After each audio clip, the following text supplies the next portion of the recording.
Nesse sentido, então, daremos início, como eu disse, ao estudo do artigo 10º do capítulo 1 da Escritura Sagrada da Confissão de Fé de Westminster.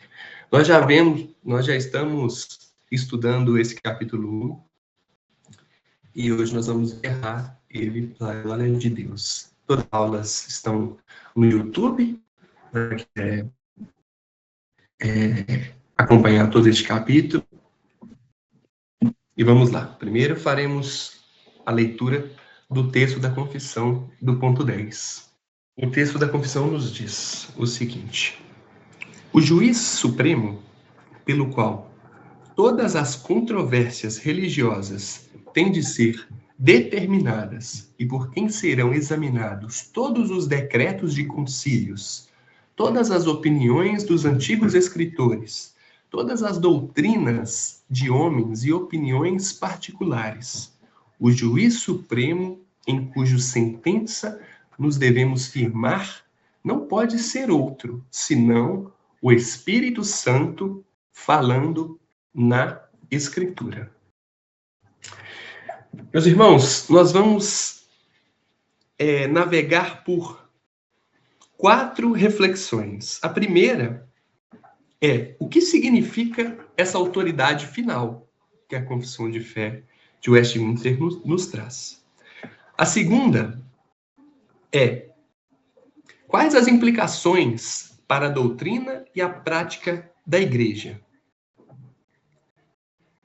A terceira é a constatação da supremacia da Escritura sobre a tradição, a razão humana e as opiniões individuais. E a quarta é a agência divina na autoridade da Escritura. Nosso estudo vai se passar por meio dessas questões. E antes da gente se aprofundar nesse capítulo, vale fazer uma diferenciação entre autoridade suprema e autoridades derivadas. A autoridade suprema, norma normans, é a Escritura, meus irmãos. O Espírito falando. Confissão de fé. É a palavra de Deus. As autoridades derivadas, norma normata, são os concílios, pais, as confissões, os comentários, que são úteis, que são respeitados, mas são corrigíveis pela Escritura. A própria Confissão de Fé de Westminster, ela se submete a esse princípio que ela mesma formula. A confissão, ela está submetida às Escrituras Sagradas. Certo? Vale também uma diferenciação entre a revelação canônica, que é a revelação normativa, da iluminação do Espírito. A revelação canônica, ela é fechada nas Escrituras, meus irmãos. É o que está ali. É o que Deus permitiu que fosse preservado até os dias de hoje para a nossa reflexão. Para a nossa reflexão. É a verdade divina, proveniente do Senhor. E a iluminação do Espírito Santo, ela é a obra atual do Espírito Santo para aplicar, convencer e guiar nós na verdade escriturística, na verdade da revelação normativa, na verdade proveniente das Escrituras Sagradas. Dito isso, meus irmãos, nós vamos falar sobre o papel do Espírito Santo. Pode avançar. O Espírito Santo é o autor da Escritura. O Espírito Santo que inspirou os autores bíblicos. 2 Pedro 1, 20 e 21. Pode ler, por favor, Gabriel, irmão Gabriel. Sabendo, primeiramente, isso, que nenhuma profecia da Escritura provém do particular elucidação, porque nunca, jamais, qualquer profecia foi dada por vontade humana. Entretanto, homens falaram da parte de Deus, movido pelo Espírito Santo.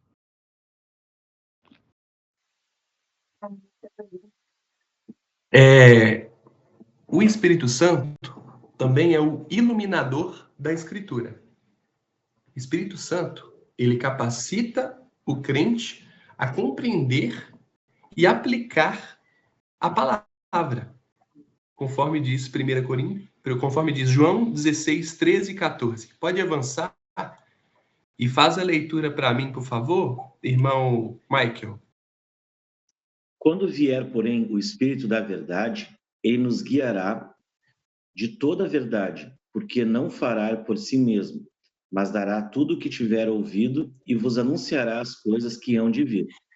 Ele me glorificará, porque há de receber do que é meu e vô-lo há de anunciar. Amém.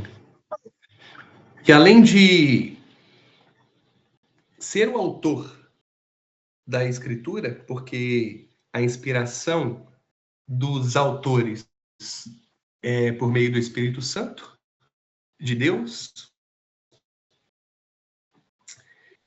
a Escritura, de fazer com que o crente entenda essa palavra, o Espírito Santo também testifica da Escritura, confirmando a verdade da Escritura no coração do crente, como diz em 1 João 2, 20 e 27.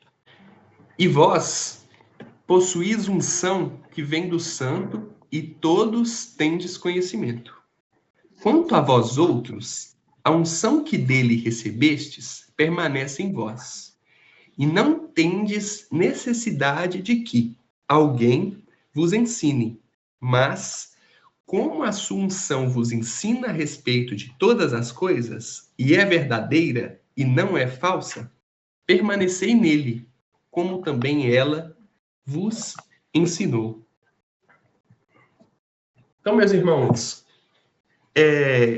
trazendo essas três características bíblicas do papel do Espírito Santo, vale nós também falarmos um pouco sobre o que a própria Escritura Sagrada nos diz sobre as Escrituras, que é o Espírito Santo que faz com que elas sejam entendidas, iluminadas e compreendidas mesmo por nós. Em Mateus 22, do 29 ao 31, respondeu-lhes Jesus: errais, não conhecendo as Escrituras, nem o poder de Deus. E quanto à ressurreição dos mortos, não tendes lido o que Deus vos declarou. Jesus aqui, irmãos, ele correspura e ao poder de Deus. Isso implica a autoridade final da Escritura e a agência divina. O próprio Jesus diz que eles erram porque eles não conhecem as Escrituras. Em Efésios 2, 20, ele diz assim: edificado sobre o fundamento dos apóstolos e profetas, sendo ele mesmo, Cristo Jesus, a pedra angular. A igreja é edificada sobre o fundamento dos apóstolos e profetas, sendo Cristo a pedra angular. O fundamento, meus irmãos, aqui dito pelo apóstolo Paulo, é a Bíblia. São os escritos, os profetas, a palavra. Em Atos 28 e 25 nos diz: e havendo discordância entre eles, despediram-se, dizendo: Paulo estas palavras: bem falou o Espírito Santo a vossos pais, por intermédio do profeta Isaías, quando disse. Paulo, citando Isaías, afirma que o Espírito Santo falou por meio dele e confirma que é o Espírito Santo o autor da Escritura. Em 2 Timóteo 3, 16 e 17, toda a Escritura é inspirada por Deus e útil para o ensino, para a repreensão, para a correção, para a educação na justiça, a fim de que o homem de Deus seja perfeito e perfeitamente habitado para toda boa obra. E, meus irmãos, toda a Escritura ela é inspirada por Deus e útil para o ensino. Como o apóstolo Paulo diz, ela é suficiente, ela é útil para tudo, meus irmãos. Em João 5,39, examinais as Escrituras, porque julgais ter nelas a vida eterna, e são elas mesmas que testificam de mim. Jesus exortando a examinar as Escrituras, porque elas que testificam de Jesus. E, por fim, Salmo 119:1. Bem-aventurados os irrepreensíveis no seu caminho, que andam na lei do Senhor. A exaltação da palavra de Deus em sua totalidade. E aqui, meus irmãos, nós vimos, de uma forma assim, até rápida, eu peço até desculpa aos irmãos por não estar aprofundando muito nesses textos bíblicos, mas nós vamos ainda discutir isso com mais clareza. Mas nós vimos o que as Escrituras falam sobre as Escrituras, por meio de palavras até do próprio Jesus Cristo, e nós vimos o papel do Espírito Santo conforme as Escrituras. Certo? Nós vimos que a confissão de fé de Westminster usa um termo, que é o Espírito Santo falando na Escritura. E ela não usa apenas o termo a Bíblia é a regra. E eu queria que os irmãos me dissessem por quê. Por que os nossos irmãos que escreveram a confissão de fé fala o Espírito Santo falando na Escritura e não apenas a Bíblia é a regra? Então, você mesmo comentou no começo da aula, né, que a Bíblia ou foi na sua oração, não me lembro, que a Bíblia sem a iluminação do Espírito Santo, ela é somente um livro, né? Somente uma lei morta, assim. E é por isso, né, a Bíblia, como regra, sem ser corretamente interpretada pela luz e iluminação do Espírito Santo, o intérprete, o verdadeiro intérprete e juiz supremo, como diz no que nós estamos estudando agora no tópico 10, ela não tem serventia. Por quê? Porque se ela é incorretamente interpretada, ela não terá em nós o poder e a eficácia que ela tem. O poder e a eficácia das Escrituras, ele só vem em nós como transformação, santificação, na palavra da verdade, né? Guardando ela no coração para não pecar contra o Senhor. Então, uma ferramenta, um instrumento de nos proteger contra o nosso próprio pecado, somente por meio do Espírito Santo, né? Então, eu creio que é por isso.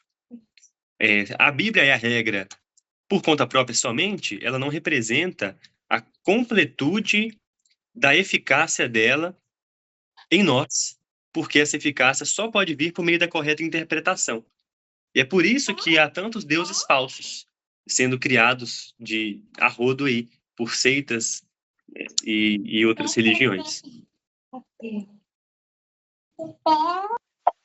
Perfeito, meus irmãos. Antes do Tiago comentar, quem aqui já conhece ou já foi aquela pessoa que já leu a Bíblia toda, mas que, na verdade, não conhece nada de Bíblia? Com certeza os irmãos conhecem alguém. Falando, eu já li a Bíblia toda. Muitos filósofos, muitos estudiosos acadêmicos já fizeram, inclusive, a leitura da Bíblia toda a título de conhecimento, meus irmãos, mas eles não entendem nada do que a Bíblia realmente nos diz.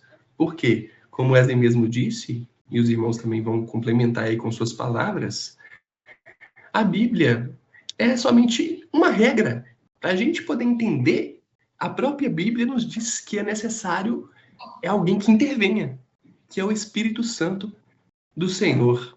Pode complementar.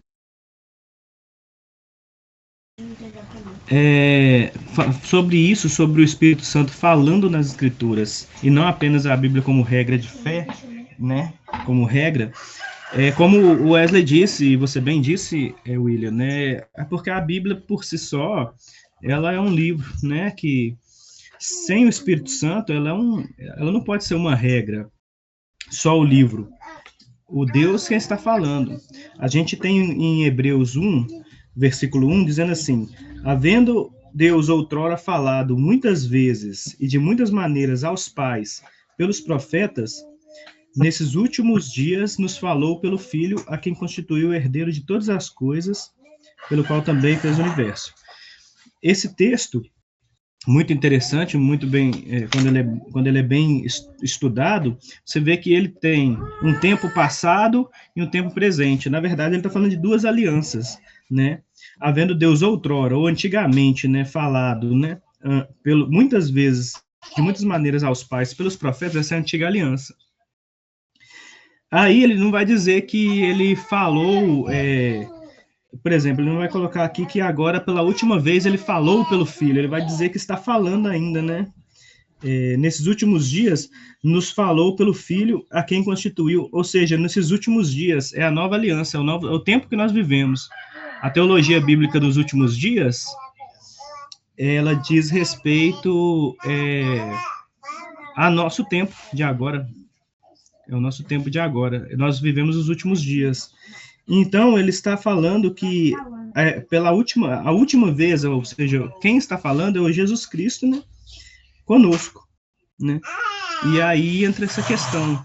A Bíblia, quando ela é lida, se o Espírito Santo não falar através dela, ou seja, se o Filho, né, se não falar através dela, ela não passa de um livro, né? Ela não se passa de um livro. Então, o que faz toda mudança, como vocês disseram, é o fato de que Deus está falando, né? Deus está falando através dela, ela é a palavra de Deus. Amém. Irmão Mike.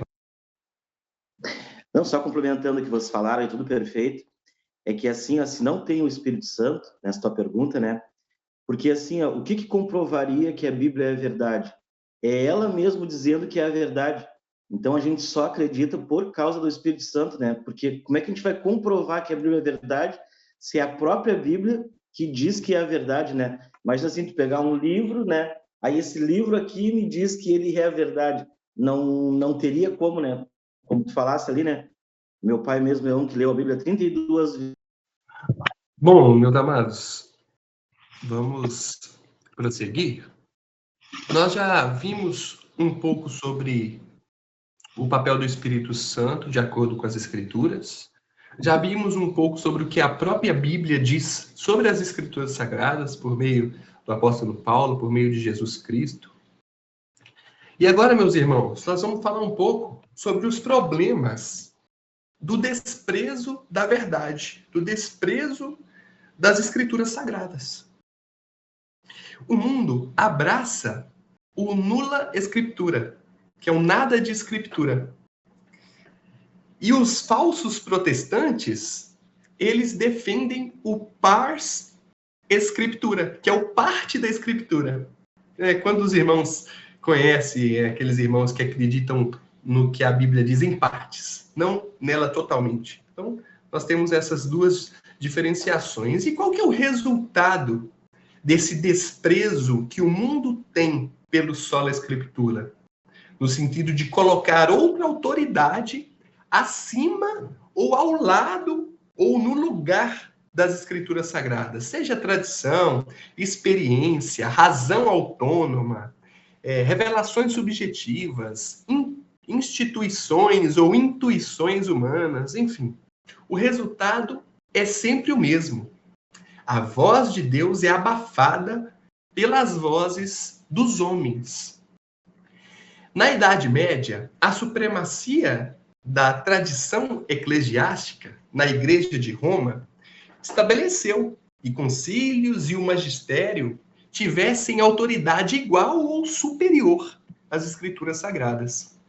E o resultado disso, nós sabemos: acréscimo doutrinário, purgatório, indulgências, mariolatria, sacramentalismo como meio exclusivo de graça, entre outros. O que aconteceu? O evangelho da graça, ele foi obscurecido. E daí surgiu a necessidade da reforma protestante. Diante disso, meus irmãos, desse perigo antigo que foi combatido, mas que precisa de ser combatido até os dias de hoje, vamos falar um pouco sobre os perigos modernos desse desprezo pelo sola escritura. Meus irmãos, o primeiro é o Pode avançar. O subjetivismo religioso. Meus irmãos, nós sabemos que existem aqueles que dizem: Deus me revelou. O que isso faz? Isso substitui o está escrito.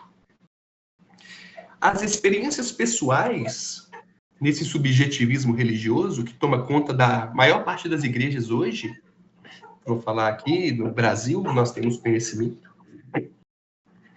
As experiências pessoais são elevadas à norma.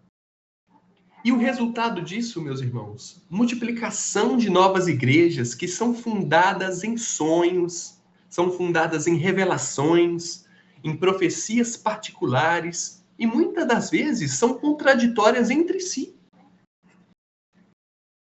Isso é um problema gravíssimo. Outro problema, meus irmãos, teologia da prosperidade. Mas eu acho que vale falar sobre esse subjetivismo religioso.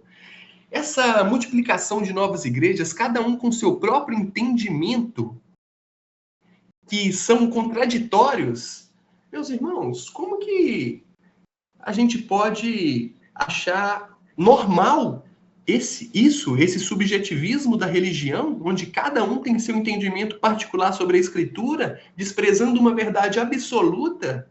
Meus irmãos, diante dessa confusão, desse mar religioso, a pessoa está desprezando completamente essa verdade. Eu vou dar oportunidade para os irmãos falar um pouco sobre esse problema. Irmão Wesley, pode começar. Irmão, sobre o subjetivismo religioso. E pegando um gancho nos slides passados sobre a sua afirmação de não haver só a Escritura sem o Espírito Santo. Certo? Em que pese não haja só a Escritura sem o Espírito Santo, não há também iluminação do Espírito Santo, senão pelas Escrituras. Então, a contramão é verdadeira, né? Então, uma negligência dessa verdade gera esse subjetivismo religioso. Porque a pessoa pode até compreender: olha, o Espírito Santo ele é essencial para a interpretação. Não há interpretação sem o Espírito Santo. Mas as pessoas, elas corrompem essa ideia, corrompendo uma das pessoas da Trindade. Então, a pneumatologia delas é errada. Então, o Espírito Santo, como diz o texto da Confissão de Fé, o Espírito Santo falando nas Escrituras. Não há, portanto, Espírito Santo se não falar nas Escrituras. O máximo que há é que, por meio das Escrituras, o Espírito Santo testifica com o nosso espírito. É isso que acontece. Agora, revelações externas e exteriores, fora das Escrituras, que o Espírito Santo diretamente comigo, ele me revela, isso aí não existe. E, portanto, abre margens exatamente para esse subjetivismo religioso. Tudo baseado na falsa compreensão de uma das pessoas da Trindade.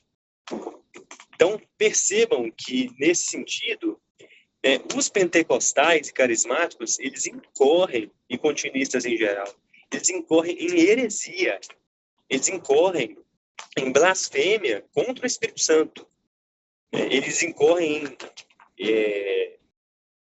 E eu não digo sobre o pecado da blasfêmia contra o Espírito Santo, que é falado lá nas Escrituras. Eu só quis dizer que sobre atribuição de obras demoníacas, na verdade até são, né? Obras demoníacas a uma das pessoas da Trindade, que é falar ao meu coração fora das Escrituras. E isso é perigosíssimo e abre margem exatamente para um desses perigos modernos aí, que é o subjetivismo religioso, que também esse subjetivismo que abre para os próximos, né? Certamente, para a teologia da prosperidade, e os próximos eles estão ligados ao subjetivismo religioso. Então, não há Escritura sem Espírito Santo, mas não há Espírito Santo sem Escritura. Então, nós vamos refletir, talvez, no próximo capítulo, sobre a Trindade, sobre a Deidade, sobre os atributos de Deus. Talvez a gente fale um pouco mais sobre o Espírito Santo em si.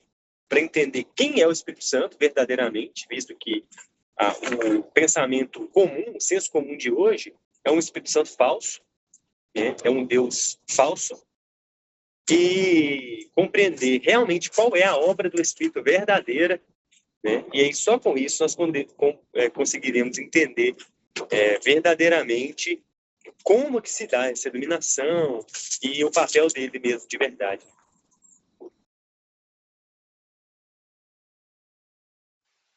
Perfeito. Pode complementar também, irmão Tiago? Irmãos, o Wesley bem falou e a gente já... Eu não vou entrar muito no assunto da questão de novas revelações, acho que a gente já falou bastante disso no começo das aulas, né, nos primeiros pontos, né, a gente abordou bastante esse assunto. Mas a questão que eu queria falar era a respeito de como que isso é algo moderno, sabe? O William falou, né, esses primos modernos, né, William? Mas como que isso é moderno? A questão, as pessoas nem ponderam mais sobre esses assuntos. Por exemplo, alguém tem um sonho e nesse sonho Deus falou com ela vai lá e fala esse sonho. A pessoa nem pondera sobre como que isso é perigoso e isso foge da realidade das escrituras, até das profecias antigas, né? E como que isso então contra tudo que a gente entende pelas escrituras, né? E as pessoas não ponderam mais. Por quê? Por causa disso que você falou. Eles não acreditam mais numa verdade absoluta. O problema não é uma questão de compreender mais, de entender, porque tudo pode ser incompreensível. Na verdade, eles podem vir com uma revelação completamente absurda, que não tem coerência nenhuma, mas como ela está sendo chancelada por eles dizerem que é Deus falando, então ela deixa de ser absurda, né? Ela deixa de ser coisa louca. Porque isso é muito moderno, porque na nossa modernidade, né, no nosso mundo secular, não existe absolutos, né? Verdades absolutas. E por não existir verdades absolutas, né, no nosso século, qualquer coisa absurda pode ser verdade. Porque quem vai questionar o que é a verdade? E aí entra a questão, eles não usam a escritura como uma verdade absoluta, né? Eles usam o sonho deles como uma verdade, mas ela também não é tão absoluta. E como não tem uma base bíblica para ser a verdade absoluta, como não tem a verdade absoluta, você não pode virar para ele e questionar assim, isso aí que você falou não é verdade. Porque da onde é que eu vou tirar uma base para dizer para ele que que isso que ele falou é mentira, esse sonho dele não é Deus? Ele já não acredita na Bíblia como verdade absoluta. E essas igrejas não acreditam na Bíblia como verdade absoluta. Porque no nosso século atual não há verdades absolutas. Nós vivemos na pós-verdade, né? Na era da pós-verdade, né? Em que nem há, na verdade, para a compreensão do senso comum, verdade absoluta. É um mundo extremamente e puramente subjetivo. Exatamente. Como exemplo, temos profetas se autoproclamando dizer em nome de Deus, mas anunciando coisas contrárias à Escritura. Comunidades centradas em líderes carismáticos, no qual a palavra do ungido vale mais do que a Bíblia. E isso abre margem, como eu disse, para essa multiplicação de igrejas contraditórias entre si. Avançando para o próximo perigo moderno, temos a teologia da prosperidade. E a gente já sabe, né, meus irmãos, que ela se baseia em slogans motivacionais, promessas de riquezas, declarações humanas que não estão fundamentadas na palavra de Deus. E o resultado, meus irmãos, disso é a mercantilização da fé, manipulação financeira e decepções espirituais. Os irmãos, você vai conhecer, às vezes, algum irmão aí que foi para uma dessas igrejas neopentecostais que vivia dando dinheiro, dinheiro, dinheiro, atrás de bênção, a bênção não chegava, a pessoa se frustra, enfim, porque não está alicerçada, meus irmãos, na verdade, nas escrituras. E esse é um problema gravíssimo. Outro problema moderno é relativismo e pluralismo religioso. De forma breve, nós já falamos, mas sem a escritura como um guia, todas as religiões vão levar a pessoa até Deus. Mas que Deus é esse, né? E o resultado disso, meus irmãos? Perda da exclusividade de Cristo. Esvaziamento da pregação do evangelho. Quem nunca, às vezes, foi numa igreja que a palavra foi exposta, mas não... O cara começa a ler um versículo e começa a contar o caso da avó dele, passeia e não fala nada de Bíblia. Meus irmãos, isso é mais comum do que a gente pensa. O esvaziamento da pregação do evangelho, sincretismo generalizado. Movimentos, como exemplo, pseudo-cristãos modernos, Testemunhas de Jeová, Mormons, enfim, tudo é surgido por meio de revelações e novas luzes, todas essas fora da Escritura. Vamos avançar para a próxima. Não, só um comentário bem rápido, uma frase de John Owen, né? O fato de você dizer que tudo isso fora das Escrituras não atesta de que se for uma nova revelação dentro das Escrituras, está valendo. Não é isso, né? Claro que os irmãos têm estudado desde o ponto 1, então isso já está mais do que bastante, né? Mas John Owen, ele tem uma frase célebre sobre esse assunto, que é: se essa nova revelação ela é contra as Escrituras, ela é anátema. E se ela é de acordo com as Escrituras, ela é desnecessária. Perfeita colocação, irmão. Outro problema moderno, banalização da verdade. A verdade, meus irmãos, nesse sentido, passa a ser o que eu sinto. A verdade passa a ser baseada no nosso sentimento, na nossa emoção, e não no que Deus revelou, o que está ali escrito, concretado. O resultado disso? Igrejas divididas, doutrinas mutáveis. Hoje a gente acredita nisso, amanhã não. Eu vi uma igreja, a gente só prega o Novo Testamento, o Antigo não. Mas aí amanhã, não, agora a gente já vai pregar o Antigo. Enfim, a moralidade passa a ser subjetiva, meus irmãos. E exemplos disso é normalização do pecado sob o pretexto do amor. Ah, não, o amor. Né? Deus te ama, Jesus te ama. E desprezam a verdade. Relativizam mandamentos claros das Escrituras. Despreza aquele mandamento, não se aplica mais hoje. Né? Finalidade emocional, uma finalidade que não é bíblica. Cristãos, que se dizem, né, cristãos, que só decidem sua vida pela paz no coração, pelo sentimento, pelo amor, mas deixam de examinar se esse entendimento está em conformidade com a palavra, meus irmãos. Enfim, eu quis trazer esses problemas que os irmãos já estão carecas de saber para fazer uma pergunta, tentar fazer algo propositivo nessa aula, mesmo sabendo, meus irmãos, que todas essas heresias acontecem porque Deus quer, porque nada foge do plano soberano dele. Ele que endurece o coração de quem quer, conforme Romanos 9, a gente já sabe. Mesmo sabendo que é o Espírito Santo que ilumina as nossas mentes e traz o entendimento da palavra, mesmo sabendo que a obra não é proveniente de nós, meus irmãos, eu queria propor aqui uma reflexão diante de todos esses problemas. Quais seriam umas soluções práticas que podem afugentar esse desprezo humano pela verdade? E aqui, meus irmãos, nós nos propomos a tentar solucionar esse problema. Eu acredito que é o próprio Espírito Santo em nós, trabalhando em nós para que possamos, de fato, ajudar a nós mesmos, inclusive, e a sociedade que nós vivemos, a passar por esses problemas do desprezo das Escrituras Sagradas. E aqui eu gostaria que os irmãos refletissem e tentassem, agora, trazer alguma solução.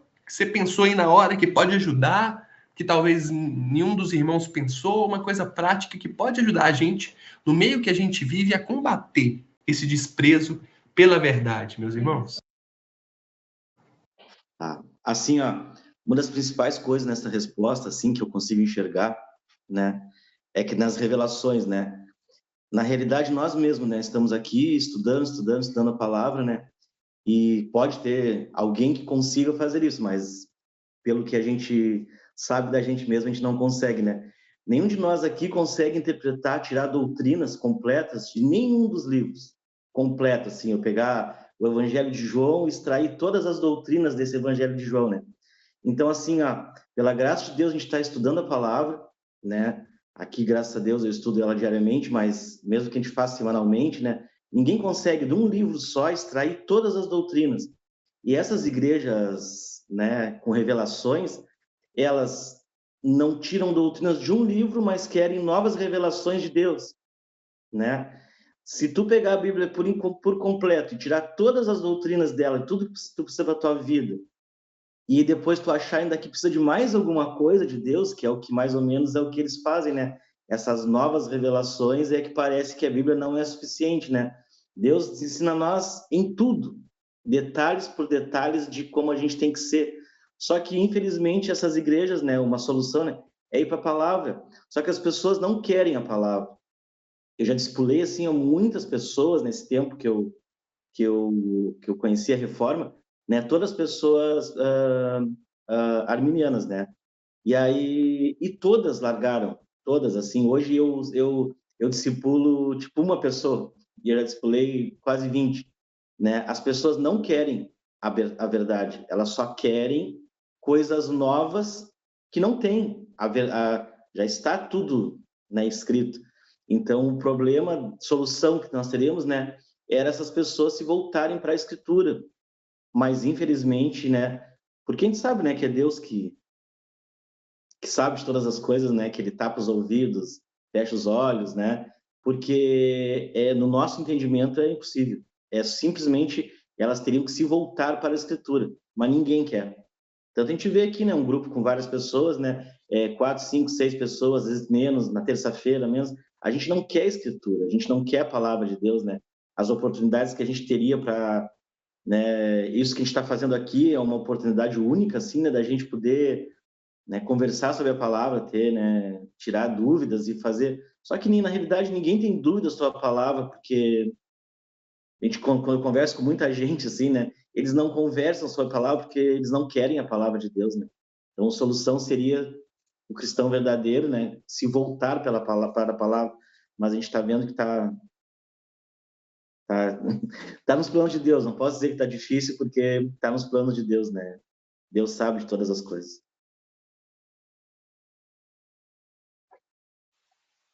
Perfeito. Meus irmãos, podem responder essa pergunta. Pode falar primeiro, Wesley. Fala. Tá bom, meu irmão.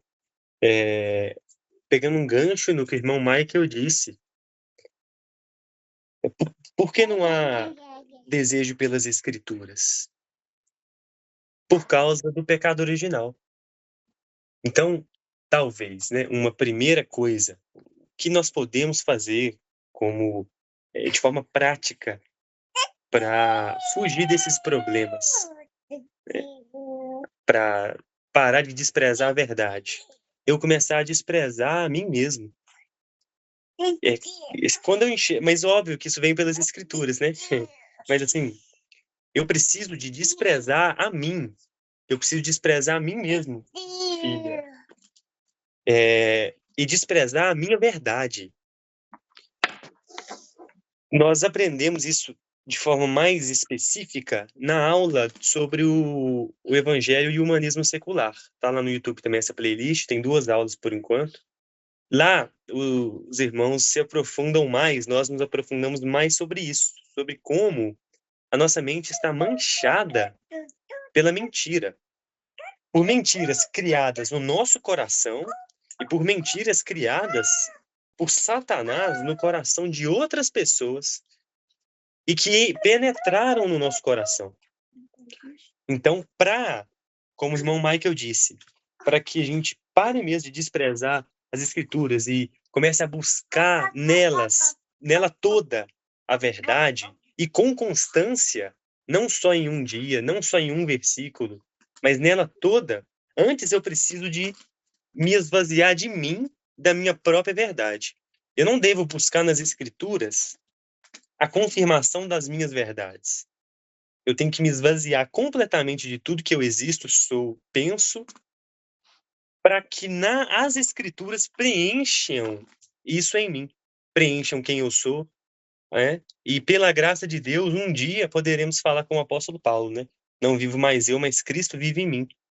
Como que Cristo vive em mim? Cristo vive em mim com as Escrituras saindo da minha boca, com as Escrituras sendo cantadas por mim e pelo meu coração, com as Escrituras sendo preenchendo o meu pensamento, né? Que em cada pensamento meu eu pense nas Escrituras, né? Que cada conselho meu ou exortação para minha família ou para mim mesmo venha das Escrituras. Então, complementando, é...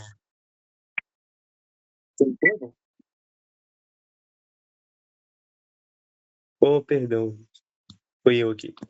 Complementando, o primeiro passo talvez seja o autoesvaziamento e o autodesprezo. Irmãos, vocês estão ouvindo aqui. Despreze tudo que você sabe. Despreze. Rejeite-se. Né? Abandone-se. Odeie-se. A ponto de as Escrituras te encherem dela, né? A começar por mim, né? A começar por mim. E aí, eu creio que nós teremos, sim, como chegar no que o irmão Michael disse.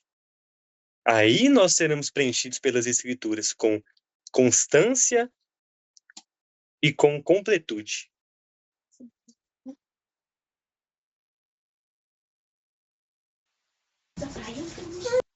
Perfeito, irmão. Mais alguém respondendo, por favor, a pergunta? Irmãos, primeiro que eu queria colocar é que o problema de novas revelações porque isso daí é o que fazem todos aqueles que não amam a verdade, né? Quem não ama a verdade vai buscar coisas que não são a verdade, porque a verdade é a palavra de Deus, certo? Então, eles vão desprezar a verdade por não amarem a verdade. Isso foi o que o próprio Jesus disse para os fariseus, né? Falaram, olha, vocês leem a Bíblia, olha só que interessante, vocês leem a Bíblia, vocês estudam as Escrituras, porque vocês julgam ter nela a vida eterna. Ela fala de mim e vocês não querem vir a mim para ter a vida eterna. Ou seja, eles não amam a verdade, eles podem amar até o livro. Olha só como é que é interessante isso, porque no mundo atual, a maioria das pessoas falam assim que gostam da Bíblia, porque a Bíblia tem um monte de conselhos, porque Jesus eles falam isso, né? Jesus é um cara legal, que ele é cheio de ensinamentos. E o que a gente pode fazer? Pegar esses ensinamentos, capturar um aqui, outro ali, um pedacinho aqui, uma mordiscadinha ali, e um conselhozinho aqui, pegar a lei. Por exemplo, pegar a lei, os 10 mandamentos. Aí eu posso obedecer o primeiro, o segundo, os outros últimos lá, só que no meio ali, alguns não. Não é que não, eles só não são tão importantes, né? Vamos ser sinceros, aí nós tiramos eles. Ou seja, é assim que as pessoas usam a Bíblia. Elas pegam o livro e vão mordendo ele em alguns pontos e falam assim, agora nós temos aquilo que eu preciso para a minha vida. E aí eu pego o exemplo de Jesus e eles dizem assim, ó, olha só que absurdo, eu vou mostrar esse absurdo agora. As pessoas dizem assim, o importante não é religião, o importante é Jesus. Ser como Jesus foi, imitar Jesus. Não é isso que eles falam? O importante é isso. Jesus, ele disse que ele amava as Escrituras. E ele disse no capítulo 17 de João, a oração mais importante da Bíblia. É a oração mais importante de toda a história do universo. É Deus orando por nós. E eu já disse isso, né? Os irmãos já... Até queria depois a gente pregar sobre isso, se Deus permitir. Mas Jesus vai e fala assim: santifica-os na verdade. A tua palavra é a verdade. É a oração. O que Jesus implorou ao Pai, se eu posso colocar dessa maneira, porque a oração sacerdotal, ele está sendo nosso sacerdote diante do Pai. O que ele implora ao Pai? Que eles sejam santificados na verdade. E ele vai ainda, e Jesus ainda é mais incisivo. A tua palavra é a verdade. A lei, a tua escritura é a verdade. Aquilo que o Senhor disse é a verdade. Ou seja, essas pessoas são hipócritas. Dizer que amam que querem ser como Jesus e que o importante é Jesus, não é essas coisas de religião que nós estamos fazendo aqui hoje, né, essas doutrinas. Eles estão dizendo que Jesus não ama a verdade, estão dizendo que Jesus não ama as escrituras, estão dizendo que Jesus, na verdade, ele é meio bipolar, né? Ora ele ama as escrituras, ora não, porque eles estão dizendo que estão sendo como Jesus, né, e não amam. Então é isso. O que fazer para amar para amar não? O que fazer para solucionar o problema do desprezo pela verdade? Tendo contato com o Deus real através das Escrituras, mas com o Deus real nas Escrituras. É amando Jesus, amando a Deus, amando de fato aquilo que Jesus né, nas Escrituras. Mas isso, irmãos, é como o irmão Michael falou, William, Wesley, e isso é o quê? Isso é só Jesus pode fazer por nós. Só Jesus pode fazer por nós. O que nós fazemos é amar o nosso próprio braço, né? É amar a nós mesmos. Por isso que desprezam tanto a Escritura, em detrimento da Escritura, amam tanto as revelações. Amam tanto as revelações. Por quê? Porque são homens falando e nós amamos homens. Nós não amamos a Bíblia nem Deus. Como nós amamos pessoas, amamos nós mesmos, amamos ouvir, né, as nossas próprias revelações. Só que a Escritura diz: maldito o homem que confia no homem, né? Maldito eu por confiar em mim mesmo. Amém. Amém. Irmão Gabriel, Tiago, soluciona aí para nós. Oi, irmão Jefferson. Pode falar também. Não, a forma que o Tiago abordou aí, eu lembrei de um amigo meu e do Tiago, amigo em comum, o pintor, Tiago, que ele tem a forma própria de interpretar a Bíblia e de achar que o jeito que ele interpreta é o certo e não tem assim aquele compromisso de entender as Escrituras como ela é e acaba distorcendo muita coisa e fica dá o entender que o cara ele despreza a verdade para respeitar a sua verdade própria.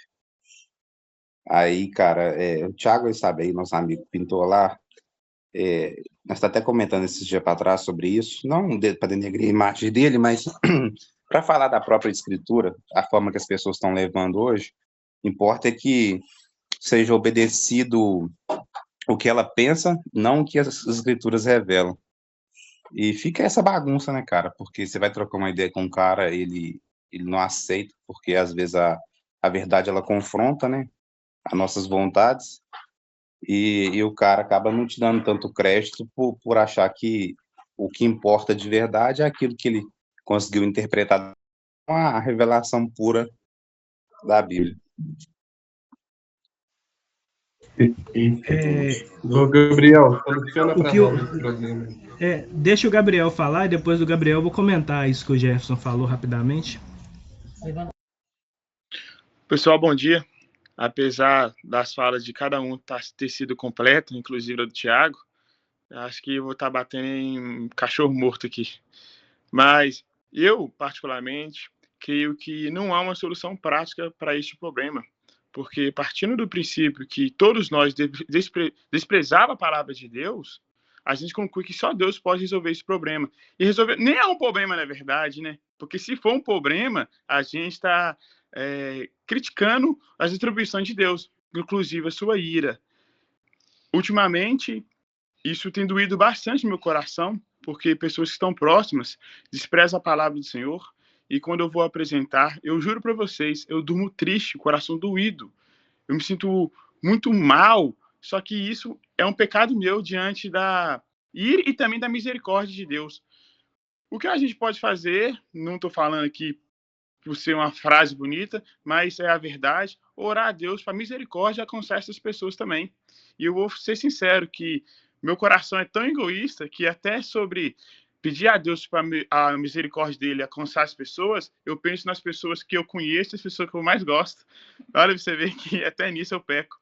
Mas, infelizmente, ao meu ver, não tem uma solução prática. Só a gente poder contemplar isso, porque eu acho bacana realmente existir várias religiões a partir de um livro. E eu, particularmente, fico admirado com isso. Como que eu conseguiria escrever uma frase que 1000 pessoas interpretariam essa frase diferente, sabe? Lógico que a gente tende a interpretar diferente de outras pessoas, mas isso demonstra que o Espírito Santo é eficaz, porque se não fosse eficaz, todo mundo poderia quase a mesma interpretação.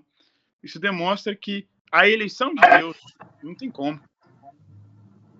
Perfeito, Gabriel, perfeito. Tiago, quer falar de forma breve para a gente continuar?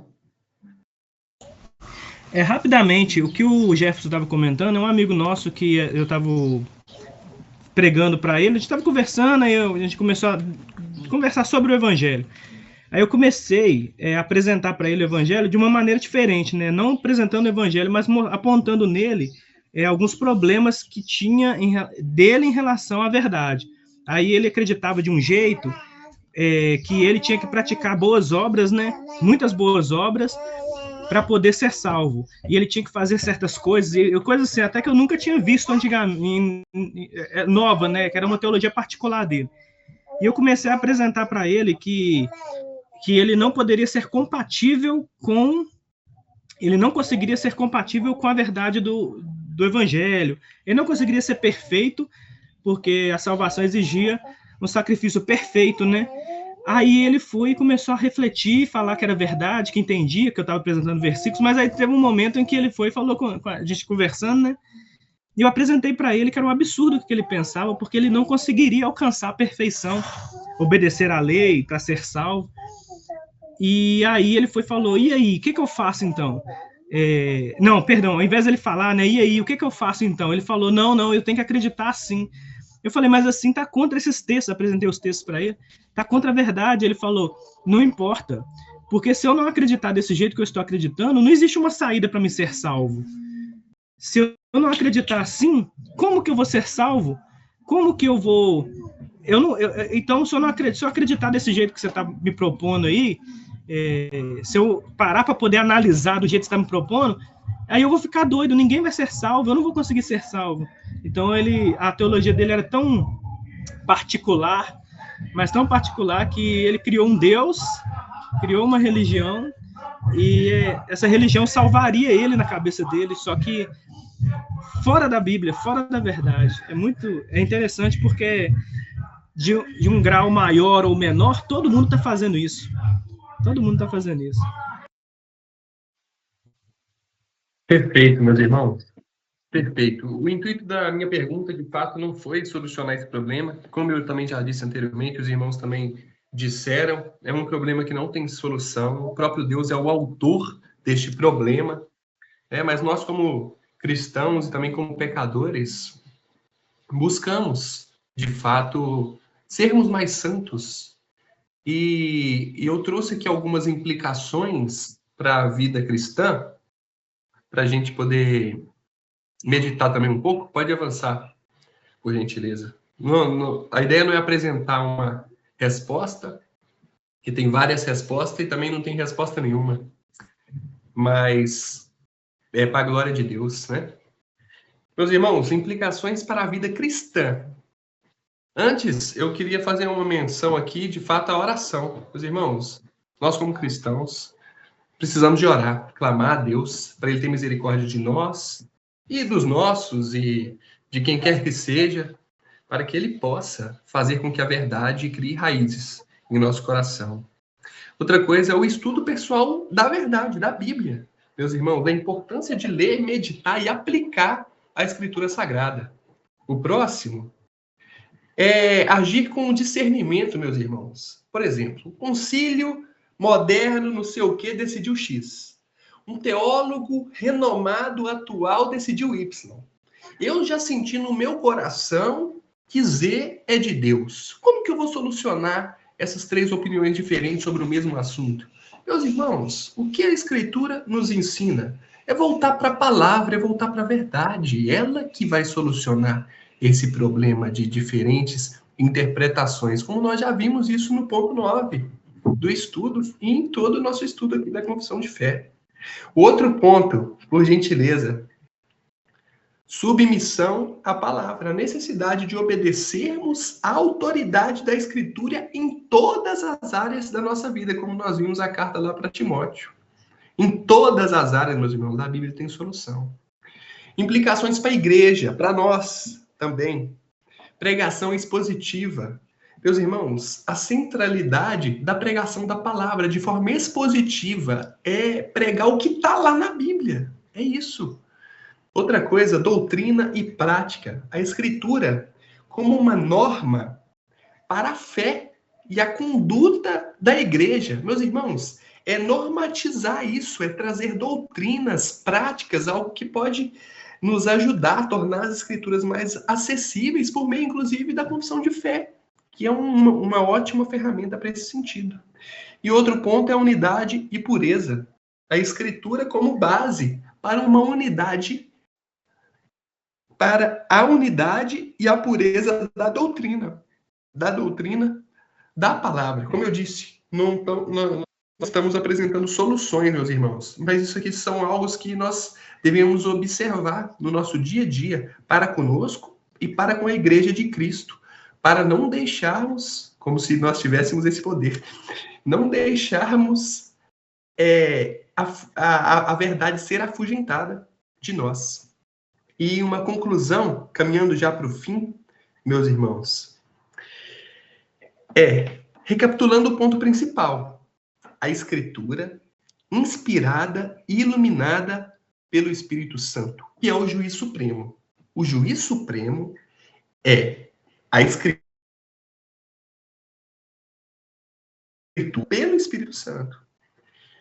Outra conclusão, meus irmãos, que nós tiramos é o encorajamento, a valorização e submissão da palavra de Deus. Nós precisamos nos rebaixar para valorizar a palavra de Deus como nossa única regra de fé e de prática. E aqui eu faço uma afirmação que o Espírito, ele fala hoje, meus irmãos. O Espírito Santo, ele fala hoje nas Escrituras Sagradas. E é nela que nós descansamos. Com essa conclusão, partiu dessa aula do ponto 10. E agora, meus irmãos, vamos fazer uma recapitulação de forma breve, já caminhando para o final, do que foi o nosso estudo do capítulo 1 da Confissão de Fé de Westminster. O ponto 1 foi tratado da necessidade da Escritura. A revelação natural, criação e providência de Deus, ela mostra Deus. Mas essa revelação natural, meus irmãos, ela não é suficiente para a nossa salvação. Por isso Deus revelou a sua vontade de forma escrita, tendo a palavra, fazendo com que fosse cessado os antigos modos de revelação. Isso é dito no ponto 1. No ponto 2, meus irmãos, nós vemos o cânon das Escrituras. A palavra de Deus, ela é escrita e composta por 66 livros, sendo 39 do Antigo Testamento e 27 do Novo. E todos esses livros são inspirados e dados como regra de fé e de prática. Meus irmãos, o ponto 3 fala sobre a exclusão dos apócrifos. Os livros chamados apócrifos não têm essa inspiração divina que nós estamos conversando, nem autoridade sobre a igreja, sendo apenas escritos humanos. Meus irmãos, todos esses pontos nós já estamos nas aulas anteriores do nosso estudo. Ponto 4, e são tratados inclusive com muita profundidade, para a glória de Deus. Autoridade da Escritura, do ponto 4. A Bíblia é escrita e obedecida, não por causa do testemunho humano ou da igreja, mas porque a Bíblia é a própria palavra de Deus. O ponto 5, nós vimos o testemunho do Espírito Santo, a excelência e a perfeição da Escritura causa a excelência e a perfeição da Escritura evidenciam a origem divina e a plena convicção da verdade, sabendo que essa plena convicção da verdade, meus irmãos, ela vem da obra do Espírito Santo nos nossos corações. Isso é o que é dito lá no ponto 5, testemunho do Espírito Santo, que está bem interligado, inclusive, ao ponto 10 que nós vimos hoje. É o Espírito Santo que fala nos nossos corações. O ponto 6, nós vimos sobre a suficiência da Escritura Sagrada, ou seja, tudo que é necessário para a glória de Deus, salvação, fé e vida, está nela, está nas Escrituras, meus irmãos. Nada deve ser acrescentado, embora se reconheça, como já dito, e frisamos de novo, a necessidade da iluminação do Espírito Santo para compreendermos as Escrituras Sagradas. Ponto 8, meus irmãos. Línguas originais e traduções. O Antigo Testamento em hebraico e o Novo Testamento em grego. São os textos autênticos preservados por Deus. Contudo, esses textos devem ser traduzidos para as línguas comuns, a fim de que todo o povo de Deus tenha acesso às Escrituras. Graças a Deus por isso. No ponto 9, nós também vimos a interpretação da Escritura, que a Escritura interpreta a si mesmo. Como o irmão Michael disse, a Escritura interpreta a si mesmo. Todos os textos mais claros devem explicar os mais difíceis, havendo sempre um único sentido verdadeiro. Isso é o que nós devemos buscar, as respostas na própria verdade das Escrituras. E por fim, como nós vimos hoje, meus irmãos, o juiz supremo. Em todas as controvérsias religiosas, a decisão final é do Espírito Santo falando nas Escrituras. Acima dos concílios, acima das tradições, acima das minhas opiniões. Quem manda é o Espírito Santo falando nas Escrituras. Meus irmãos, o capítulo 1 da Confissão de Fé de Westminster não apresenta a Bíblia apenas como um livro sagrado, ou entre outros livros, mas como uma voz viva de Deus para a igreja em todos os tempos, até que Jesus venha. E o Espírito Santo, ele fala, ele guia, ele julga e ele edifica hoje por meio somente das Escrituras, meus irmãos. Só por meio das Escrituras. E são nessas Escrituras sagradas que o povo de Deus encontra não apenas as regras de fé, mas a revelação do próprio Cristo, o Verbo que se fez carne e habitou entre nós, o Evangelho, meus irmãos. Assim, o capítulo 1, ele nos chama a uma postura de reverência e de confiança em Deus, porque sabemos que não depende de nós, mas do Pai. Isso deveria nos tornar humildes. Nós devemos viver submissos, meus irmãos, à palavra, certos de que nela o Espírito Santo fala com autoridade suprema, de forma clara e suficiente, e que ela tem o poder de nos salvar por meio de Cristo Jesus. Mas nós entendemos a obra salvadora por completo por meio das Escrituras Sagradas. E eu encerro com esse termo maravilhoso. Sola Escritura. Louvado seja Deus, que a nossa vida possa ser baseada unicamente na palavra do Senhor. Podem comentar, meus irmãos, antes da gente orar e encerrar esse estudo maravilhoso. Maravilha, que resumo final maravilhoso, aula maravilhosa. Glória a Deus. Glória a Deus. Perfeito, não, isso é tudo que tu falasse aí, tudo que a gente aprendeu. Tem que assistir as outras aulas também, que eu estou há pouco tempo, mas muito perfeito mesmo. Não, uma outra coisa, assim, tá? Uma dúvida, não para agora, porque já acabou a aula, mas para a gente comentar até no grupo ou resposta rápida não vai ter para isso. Ontem eu estava assistindo uma live do pastor Ricardo Pereira, uma aula que ele estava dando, e ele comentou assim, uma hora ele estava falando, né, sobre os decretos de Deus, aí uma hora ele pega e fala que quando nós morrermos, né, assim, quando né, nós iremos para o céu, né, lógico, se Deus quiser, Deus nos permitir, mas assim, nós não somos infinitos, porque a infinitude é somente um atributo de Deus invisível, né? E ali em Isaías, quando Isaías 65, quando Deus fala através de Isaías, né, ali da novos céus e nova terra, né? Tem aquela parte assim, Isaías 65, 20, diz assim, né? Nunca mais morrerão bebês de poucos dias, nunca mais morrerão adultos antes de terem uma vida plena. Né? Ninguém mais será condenado velho aos 100 anos, somente os amaldiçoados morrerão jovens. Mas não precisa ser hoje para você responder, para a gente conversar sobre isso. Se a gente vai viver eternamente, não vamos ser eternos, porque o atributo de Deus é invisível, essa eternidade. O que vocês conseguem entender sobre isso? Mas não agora, mas para a gente refletir sobre isso, né? Não sei se vocês já estudaram sobre essa parte. Eu fiquei confuso quando ele falou isso, que nós não seremos eternos porque a eternidade é um dom, é um atributo invisível de Deus. E os atributos invisíveis nós não teremos. Só que ele só falou isso, mas não explicou. Né? E era uma aula ali gravada online dele. Era essa minha... para a gente refletir um dia sobre isso.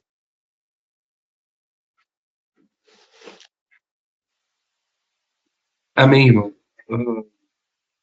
Depois nós vamos tentar tratar desse assunto lá no grupo. Wesley, pode falar? Meus irmãos, questão interessante do irmão Michael, eu não vou responder nada, nenhuma palavra agora, não vou comentar nada agora na aula, mas logo que possível, eu vou mandar lá no grupo algumas considerações sobre isso, né? Boa reflexão.